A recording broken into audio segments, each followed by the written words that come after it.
countries, drink a couple of beers, and discuss a stadium somewhere in the world and their experiences there. I'm Paul. And I'm Dave. We're excited to be here with you tonight. Before we get started, please make sure to subscribe to the Stadium Journey YouTube channel, like the video, and feel free to leave a comment or two. Check out stadiumjourney.com for all of our fantastic comments. So let's get going. Dave, what are you drinking today?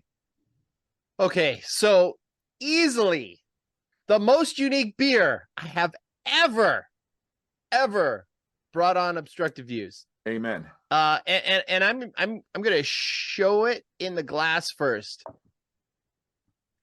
I kind of feel like Bugs Bunny, because like doesn't that look like a big cool glass of carrot juice? It does. So my friends came up to the cottage, and I think my friend Jeremy brought this one because it's from where he lives. It's from Ayr, Ontario, from Willibald Farm Brewery, and it is Horse Prom. Now, it actually is an IPA with carrots and oats. And if you could get past the texture, it's pretty thick, and not like stout thick, like pulpy thick. It's actually not too bad, surprisingly. So, Farm Prom, Willibald Farm Brewery in Ayr, Ontario. What do you got? I think we could probably do a whole episode on a carrot beer. I have never heard of a carrot beer. And also, if your friends are leaving you carrot beer, they might not really be your friends. I'm a little more traditional with my beer today. I have, from great name for a brewery, Abandoned Building Brewery in East Hampton, Massachusetts, which is up by University of Massachusetts. I have Curbside. I don't know how that ties into an abandoned building, but anyway, Curbside Bohemian Style Czech Pilsner. And what can I say? It's a lovely Pilsner. No hints of carrot whatsoever. If we were visiting today's destination, we might be drinking an Evil Motives IPA from Noble Beast Brewing in Cleveland, Ohio, because today we're talking about Cleveland Stadium in Cleveland, Ohio. I think you know where I'm going with this. It's the home of the Cleveland Browns. So before we dive in, let's take a look at the Stadium Vitals.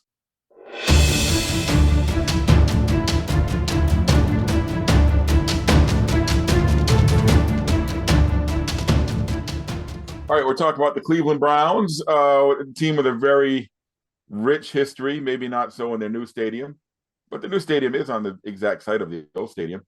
Cleveland Brown Stadium is not really ever mentioned among the elite facilities in the NFL, but it does have a lot going for it, Dave. Yeah, definitely part of that new revolution of stadiums that were built when all of those older ones kind of bit the dust. The donuts, they left. I'm thinking Three Rivers. I'm thinking Riverfront. I'm thinking those ones. Foxborough. So it came in that donut. Generation. That was just a piece of crap. Foxborough wasn't a donut, but it was old. You know what? We're talking about the being on the site of the old municipal stadium, which really was probably the biggest donut of them all. Anyway, you could fit like over 80,000 fans in there. It was ginormous. Yeah, it was huge. Absolutely huge. But it was also at that tail end of all those, because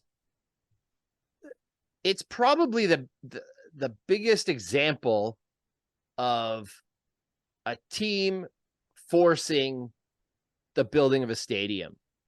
Of course, if you don't know the story of the Browns, I mean, they were established in 1946.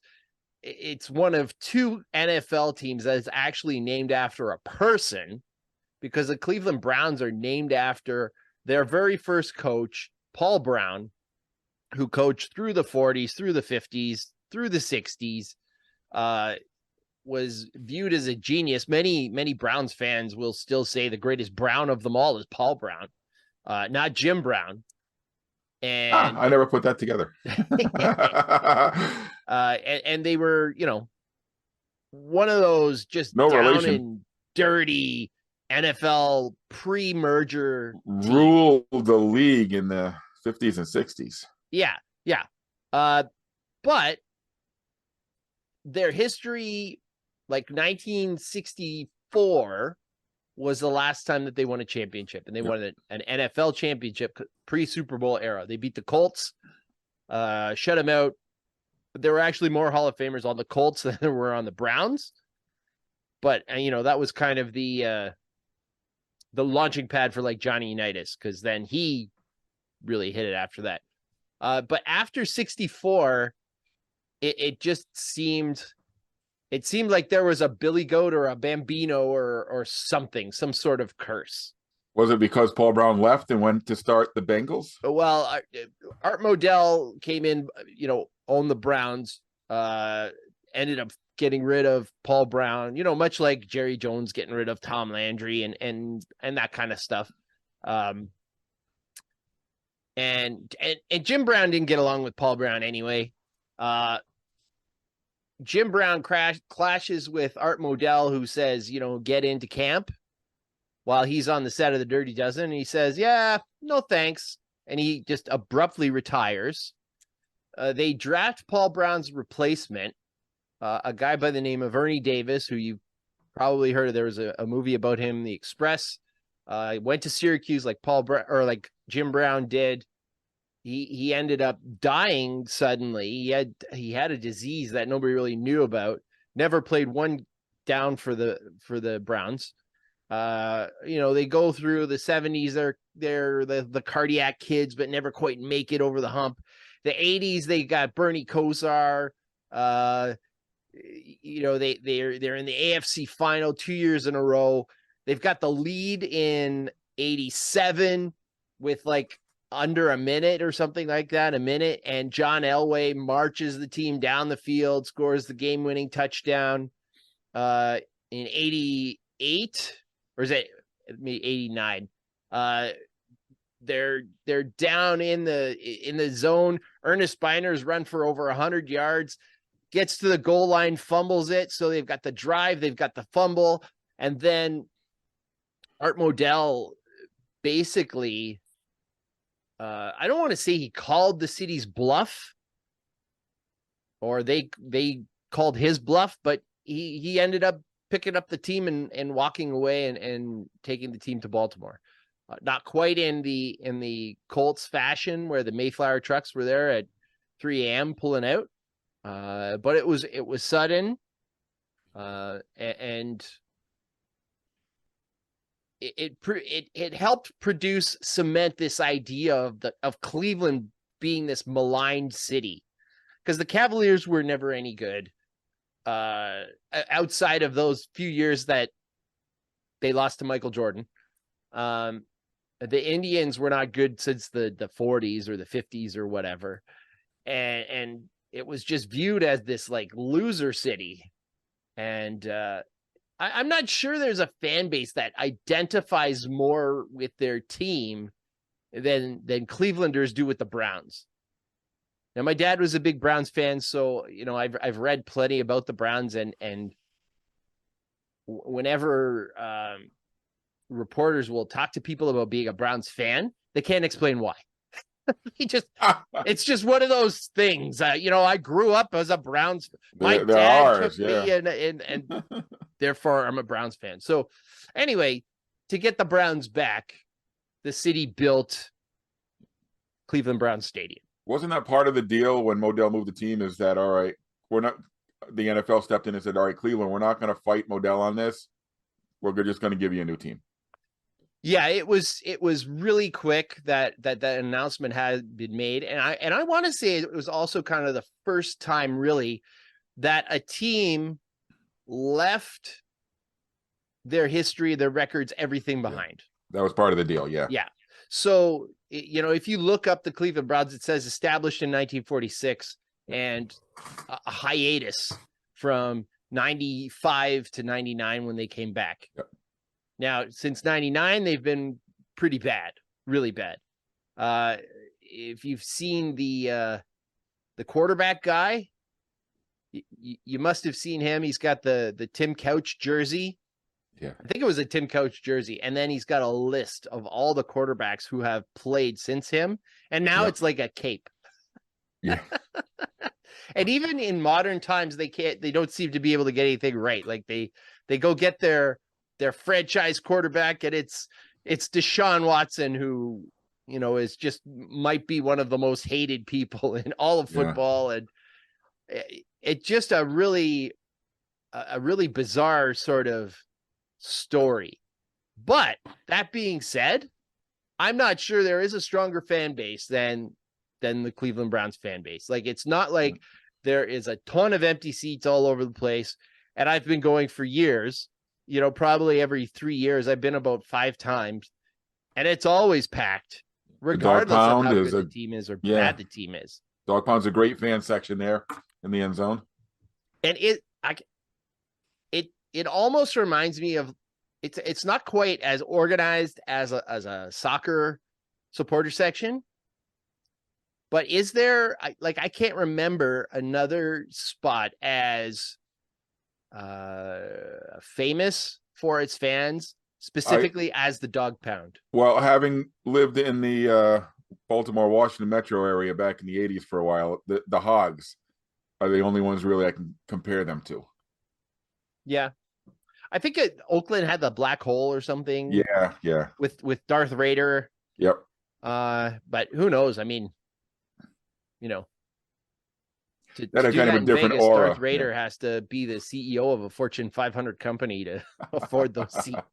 So yeah, and another part of the deal of the old Browns moving to Baltimore and the new Browns coming in was we were going to build you a new stadium, which kind of made sense because the old municipal stadium was shared by the Indians and the Browns. Indians got a brand new stadium just a few blocks away, not that far away. Mm-hmm. So they had the land, they had the spot, so they tore down the old stadium and built a brand spanking new one right there on the lake. So this is not a mistake by the lake, but it's right near downtown, right near everything. So location is fantastic. Yeah, and that area has really, and we talked before about how Cleveland has had this renaissance, partially from their stadiums,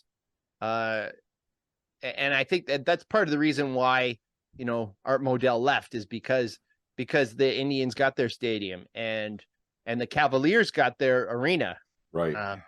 So, you know, he was like, wait a second, it's my turn. And they balked. It didn't seem like the city was there for them. Right.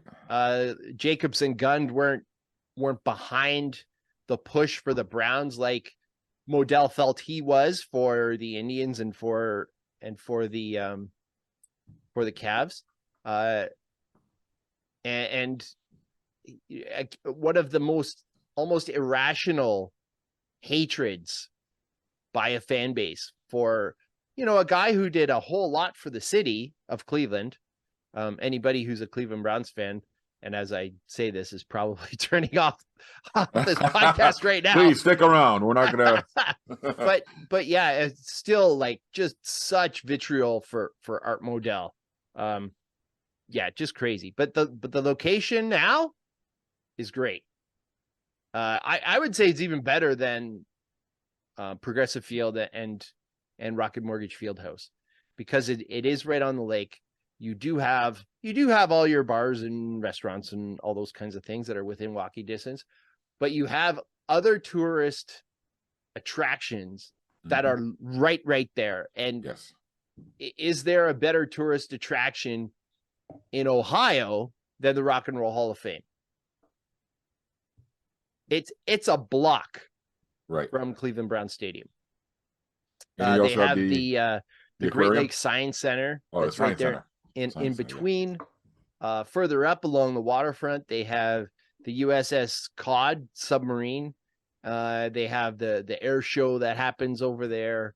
There's the Women's Air and Space Museum that's there.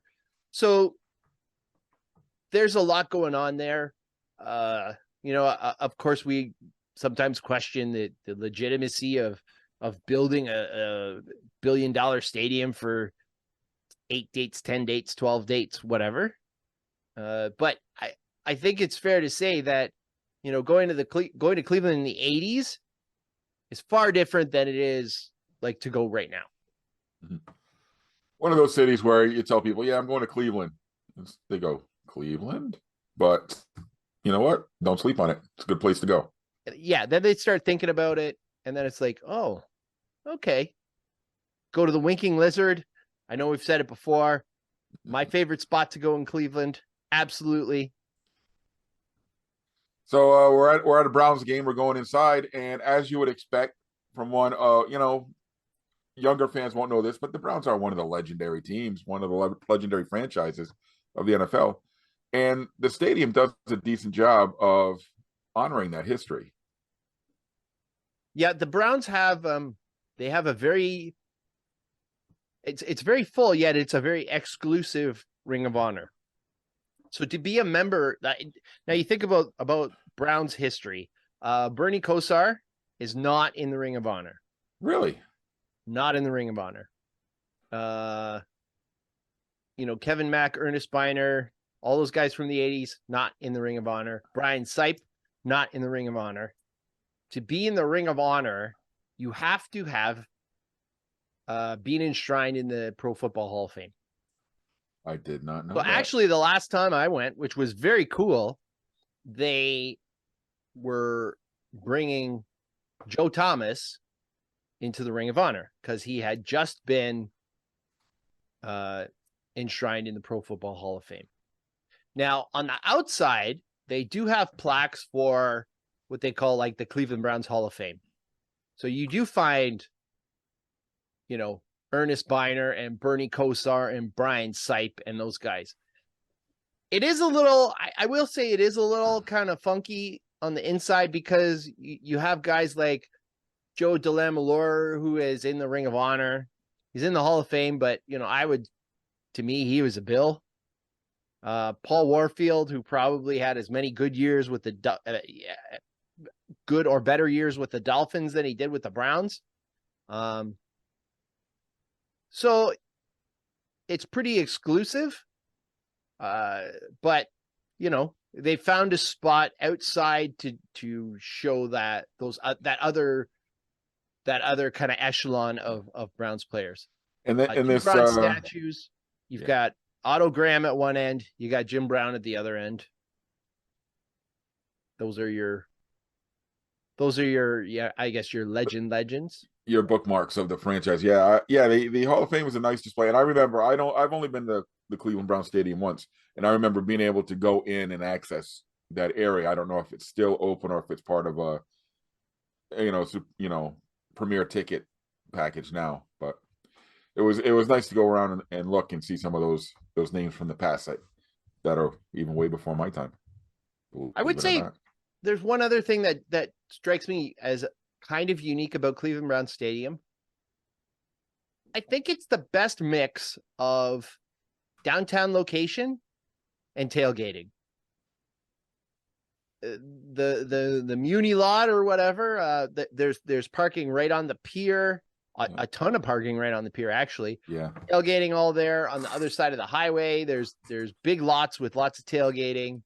And then you still have, of course, your team is going to run their own sort of tailgate party or whatever. And you've got your other restaurants and whatnot downtown. One thing I saw this for the first time when I went to Cleveland this past time is they had what they called executive tailgating.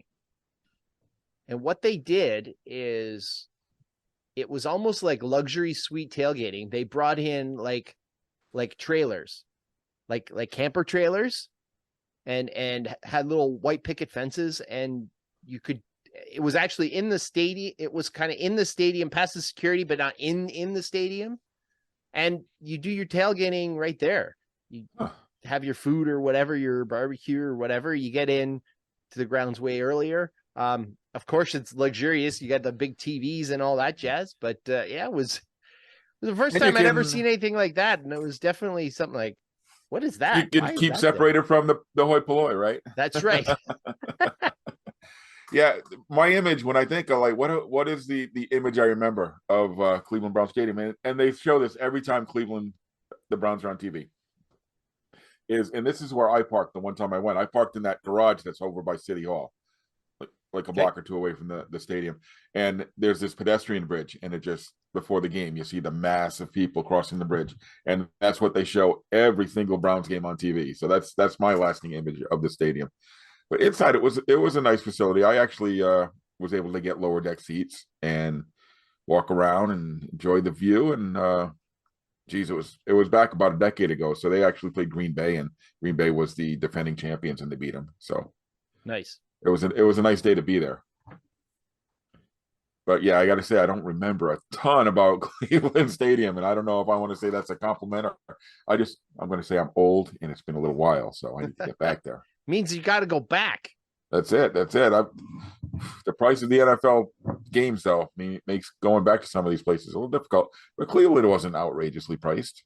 No, at the time it wasn't, and I've been like a bunch of times. And I think the first time I took my dad, he complained because he couldn't see anything because we were on the upper deck, and then after that, we were always in the lower deck. And no, definitely not cheap, but if you're gonna make a trip of it and make it worth it, it was affordable. Yeah, Cleveland's one of those big cities that isn't like a huge city, so it's still got some affordability and some small town to it. So, I guess one last question for you, Dave, because you've been there a few times. And like you were saying before, Cleveland has had an extended experience of losing teams. They're on the upswing as we record this. The last couple of years have been better. How are the fans? Do you have to worry about getting tickets? Are the fans showing up every week? Is it loud and proud, or is it just waiting for, oh, here it goes, here we go again? I think in Cleveland there's always that, they're waiting for that shoe to drop. There's always that feeling, and but that's not when you walk in. When you walk in, you hear people just start the "Here we go Brownies" cheer. The pregame is as exciting as anywhere. Like the fans are right into it. If it's going south, they feel that. If a call goes against them, they will, oh well, it's because it's Cleveland. And that might be the best place to stop. is there's that feeling that we're getting hosed because we're Cleveland. One last thing I just thought of. We're talking tradition. We're talking Cleveland. It's a traditional team. They have very traditional helmets. Your take on the Browns helmet, the only one in the NFL without a logo on it. My dad always said, "Oh, we don't need a logo." And on the helmet itself, you don't need a logo. Although I did, of course, not being necessarily a Browns fan myself, I always refer to them as pumpkin heads. And they do have logos, like they have the Dog Pound logo. Yep, and they have the Brownie. The elf, Brownie the elf. He's actually, this season, he's on the 50-yard line. Yep. But yeah, no way. And the 40 and the 30, it's huge. If you are a Clevelander, no way do you want any logo on your helmet. So why is the helmet orange and not part brown? of the deal? So why is the Browns helmet orange? We'll never know. No idea. So that's our look at Cleveland Browns Stadium. Thanks for joining us. We hope to see you again on the road real soon. Cheers. Cheers.